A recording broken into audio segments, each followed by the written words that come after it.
study artificial intelligence translation, or as most people know it, Google Translate. Translation is one of the oldest cases for AI, and also one of the most widely used AI tools. My research is not about the technology itself, but rather the ways people use it. I want to dig up the practical, everyday processes in which people have found it to be useful and study the role it plays in their everyday communication. This will eventually lead to a better understanding of AI's effects on people and society.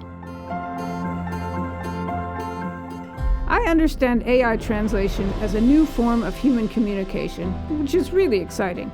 It gives people access to information they didn't previously have access to, and lets them communicate with people they couldn't communicate with before.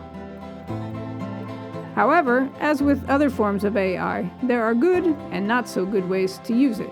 We need a better understanding of the factors that make it possible in some contexts to rely on language that is not always perfect. And we also need knowledge on the contexts in which it is too risky to rely on AI.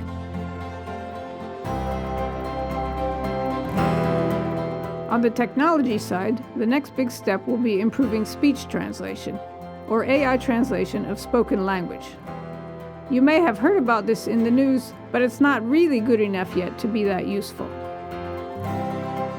Another important area is AI translation literacy, or spreading knowledge on how AI translation works, how it can be used effectively, and what kinds of risks are involved.